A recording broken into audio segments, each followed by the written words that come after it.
Good morning, good people, fellow humans. Yes, and I spell that Huemonds, colorful nuts. My name is Edward Bevilacqua. Today we're going to talk about reverse engineering your big goal. But first, this is some usual stuff I have to say. The intro part they're going to want to use for reference 1,000 years from now. This is July 6, 2024. It's about 6 o'clock in the morning in southwestern Nevada, Nye County, Pahrump, or Pahrump-Kentucky. You choose. Here we are at Department of Career Services, where our goal is to help you on your journey through this life. And when I say you, I'm referring to our students and other interested parties. Note, disclaimer, this podcast is not for people who have all the answers, who are successful and or are saved. This is for the other 99.999% of people. That's okay. No big deal. Here we are to help. And so our approach is twofold. So we have our worksheet down below. Bink, bink, bink. It's also on YouTube, LinkedIn, Facebook, our webpage. That is where the experts are. The experts are down in the worksheet down below. Please subscribe, share, click on the bell. You know the thing. Good morning, Maticus, Von Atticus, and what a bevy. Peace. Peace to you both. My peace I leave you. So one is the worksheet down below. That's the experts. That is the accepted experts, the people from Stanford, Harvard, etc., the people from the big schools. Not the enlightened people from the places nobody has ever heard of, who don't have well documented or researched things. That's number one. Number two is this podcast. And the purpose of the podcast is just simply to help you build better habits. Have a plan, execute the plan, and then repetition leads to better habits. And if you take each of your habits and you just focus, be a little bit more samurai, try to be a little bit more perfect on everything you do, over time, you start going like this. Or other people go up and then they have the slow fade. You can continue upward. So by the time you're 80, this is you, this is other people, decrepit, body worn out, not in good health, not physically fit, not able to learn, not really in control of their emotions, and spiritually not prepared. Because if you're a Christian, it's very clear, Jesus was very clear, it's not enough to be a nice person. You have to do the will of my Father, in quotes. It's not enough to be a good person. There are things that you have to do, which is simple. Just love God with all your heart and mind and soul, which means nothing comes before that. I gotta get on my new cards, my tattoo is the most important thing. Love God with all your heart and mind and soul. Love one another as I have loved you. How do you do that? One, the works of corporal mercy. Feed the hungry, give water to the thirsty, clothe people, help the sick, bury the dead, visit people in prison, etc., etc., etc. Help the people who need it, our widows and orphans. That's number one. Number two, make disciples of all nations. It's not enough to go work at the food bank, pat yourself on the back. Man, I'm a good person. I volunteer every week. That's actually not enough.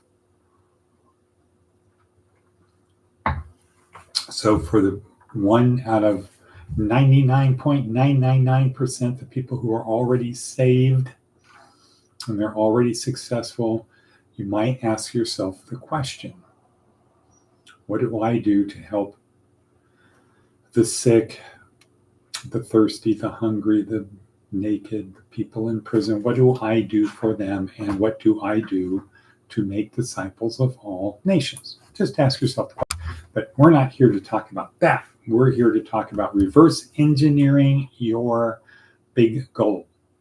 Aha. So let's hear from Wadabevi and Maticus von Atticus, the Untersergeant. How are things in Prescott? How are things in Jacksonville?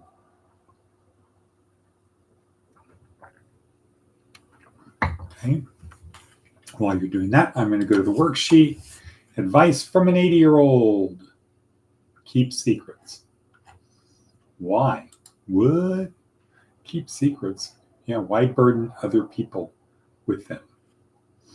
Also, we have on our worksheet, this should go up here.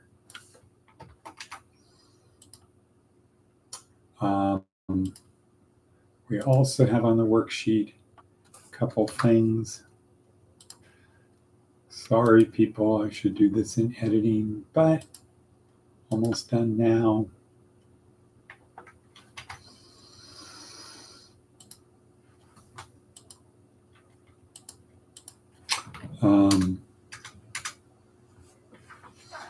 Teddy Roosevelt's speech about the credit belongs to the man who is actually in the arena, whose face is marred by blood and sweat. And also a good quote from somewhere, Jordan Peterson, true meaning is through voluntary self-sacrifice. Voluntary self-sacrifice. Because can you actually love one another as Jesus loved us if you do not commit acts of voluntary self-sacrifice? All righty then. Do we have any answer? Nothing from Maticus von Atticus or Wadabevi about their plans for today. My plan for today is to go to Las Vegas again. Big news for me. Last night was the last class in ministering at the margins, where everybody did their presentations. Our professor Amanda Quantz was very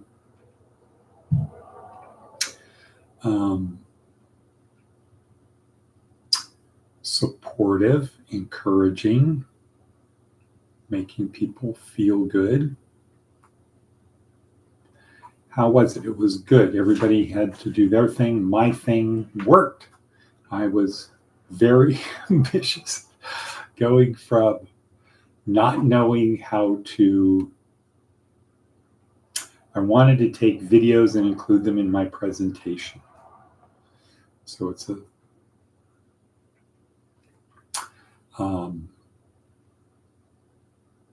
so there was a lot to learn of how to do it in Canva.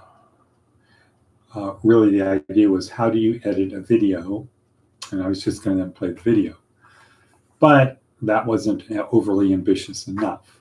So I had to figure out, I know Canva. Canva can do editing videos in. I'll do this in Canva and create a video. Yeah, right. So it worked.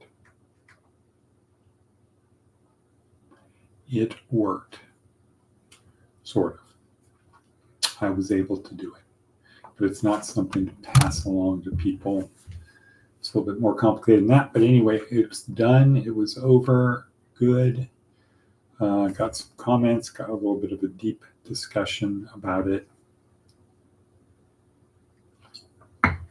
etc. So, how do you reverse engineer your big goal? How do you reverse engineer your big goal? Well, first you got to know what your big goal is. What is the big goal? Let's say my big goal is to best prepare for what comes next. And it kind of seems like it is binary. So Maticus von Atticus, here's the thing that actually could be binary. everlasting life, or lake of fire? You choose. What do you want? Everlasting life or lake of fire? Well, most people say, well, do I have to give up happiness and pleasure now for everlasting life? Because what I want to choose is happiness, good life now, and everlasting life. But those could be mutually exclusive. Or, as Jesus said, it's harder for a rich man to get to heaven, the kingdom of heaven, than it is for a camel to pass through the eye of the needle. Now, if the eye of the needle is a place, not an idea, if it's a place that's very, very narrow, and a camel can go through there, but not if it's overloaded with packs like that. You have to leave the packs on the other side, or have a whole bunch of people and a whole bunch of camels to do it. So, depending upon what you mean, I'm going to choose to say it's the latter. It's a physical place that's very narrow, and a camel can squeeze through like this, but not if it's over, has its cargo like this or on the sides. So where you might have to have a lot of camels. And if you're a wealthy person, presumably you would.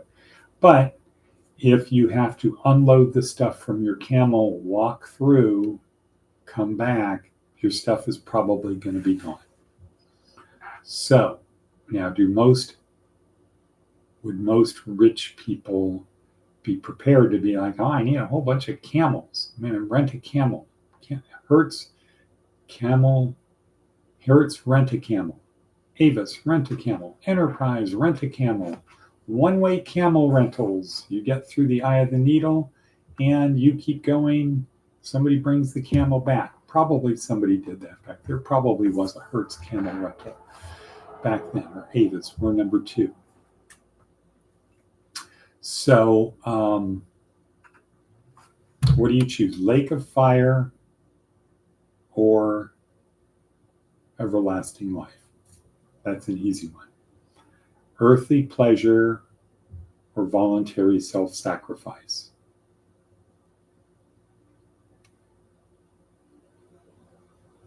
With the unknown outcome. So we don't know. If you give up earthly pleasure, there might not be everlasting life. If you knew there was everlasting life, earthly pleasure, everlasting life. Eat the forbidden fruit in the Garden of Eden or don't eat the forbidden fruit. Is man destined to always eat the forbidden fruit? Is that how we are? That no matter what the other reward is, if you put the marshmallow out there, they're going to take it. Good question. Okay, how do you reverse engineer your big goal? First, you have to have a big goal, and then you work your way back. It's pretty duh. The exercise is thinking about it. It's not a hard exercise to do. It's about thinking about it. And so you break it down into chunks. And you can start with, okay, when do I want to accomplish my goal by? Okay, so what do I need to have done by here? What do I need to have done by here? What do I need to have done by here? What do I need to have done by here? What do I need to have done? And you work your way back to what it is. And we sort of automatically do that. We've all pretty much been trained to do that to some extent. And the theory is if you break it down into enough steps and each step is accomplishable, boom, you can do it. You can do anything. And this is what Mark Watney said when he was talking about how do you survive on the moon? On Mars. How do you survive on Mars? You break it down into manageable steps, things that you can do, and then you work the problems. That's it. You just keep breaking it down, working the problem, and hope you have enough luck. Nothing continues, no random badness happens. Okay, let's look at our worksheet one last time, see if there's anything. Red letter stuff, Inc. magazine, red letter, Harvard happiness expert #1 myth keeps people from being happy. Aha! Wonder what that is. Darren Hardy, reverse engineer your goal. And let's see, that's it. 2 red letter things today. Well, plus the Teddy Roosevelt speech. As always. That's it. Seth Godin, quite long today. Seth Godin. The challenge of a risky scheme. I'm just going to read the first and last paragraphs to kind of maybe pique your curiosity. New ideas aren't adopted all at once. A few people go first while the rest of us watch to see how it goes. Look, Mikey likes it. This is the story of tech innovations, dance crazes, and even food. Ideas spread horizontally, and people who prefer the status quo will embrace an idea only when they feel as though they don't have much of a choice. It took the telephone more than 40 years to reach 1 million people. Today, this spread is much faster, but it's never instantaneous. The huckster or con artist fears being called out for the risky scheme, the opportunities to get better at identifying the risky schemes, particularly where they seem easy, convenient, or short-term greedy. We can name them and push back on the pressure to go on because being manipulated is not in our interest. Okay, so that's that. And any other comments from the dynamic do-over? If not, we're going to say Avita Zane until tomorrow. Go out, make things happen so I can get on the Peloton. Get my workout before the trek to Las Vegas in the Kia. Okay, so we're going to say end, bless,